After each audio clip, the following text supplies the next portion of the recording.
Alright. Alright, this new Infinite report has caught the attention of many who who are freaking out over it.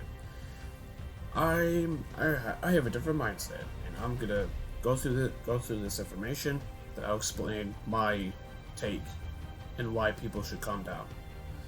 First off, ex-employee. He talked a little bit about the game behind the scenes.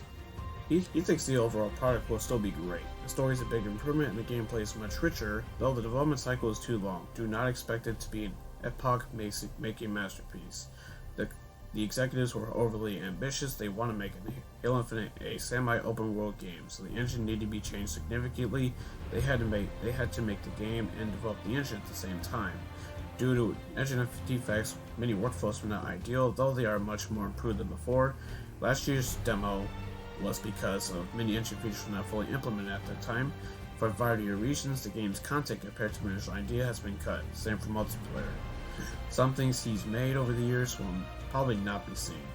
The teams at 343, especially the low-level employees, worked very hard, and many of them have experienced working overtime until the early hours of the morning. In the past few years, Crunch confirmed. Now he works at Stern Infinity while still doing some Halo Infinite outsourcing work, and he feels good to be out of 343's baggage. Okay, let's talk about it. Now, regarding the overall, he still thinks the game will be great, and this guy has been confirmed to actually have worked at 343. Okay, so I'm gonna make that clear. I'm gonna put it out there that it's confirmed that he's legit. He does work. He has worked on Halo Infinite. Make that clear. I am making that abundantly clear. Now, like he said, he still thinks the overall project will be great in the end. Okay, big improvement in story and richer gameplay. I'm excited to hear that. That's what I want to hear, because going back to the July demo, I thought the gameplay was great. From a pure gameplay standpoint. The visuals, they're certainly much better now after the new screenshots we've gotten, the past few months. Now let's get into the reactions I've seen. Oh, I've seen people say, do these ridiculous things. Oh, it must be a masterpiece to make the franchise relevant again. I'm like, bruh, the franchise is still relevant to this day. I mean, the Master Chief Collection has gotten big success on PC. Recently, I bought the game again on PC. So, okay.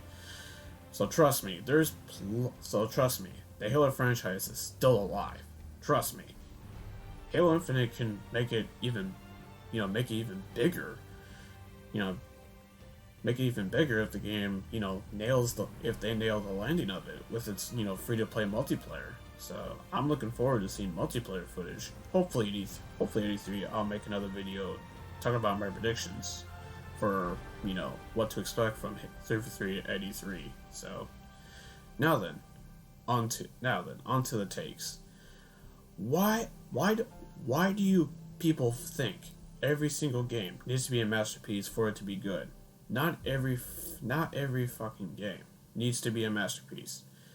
Can someone explain that to me? Because I don't understand that mindset. I don't. I really don't. Halo Infinite just needs to be a good, solid Halo game. A great, solid Halo game. Period. The recent games, the franchises have been mixed, to say the least. From a fan standpoint. I hold that mindset. So, I definitely do. Now, regarding Crunch, we need more context here before we start having meltdowns. I think this is the main part of why people are. This is the two sticky parts I see people freaking out over, which is the whole masterpiece thing.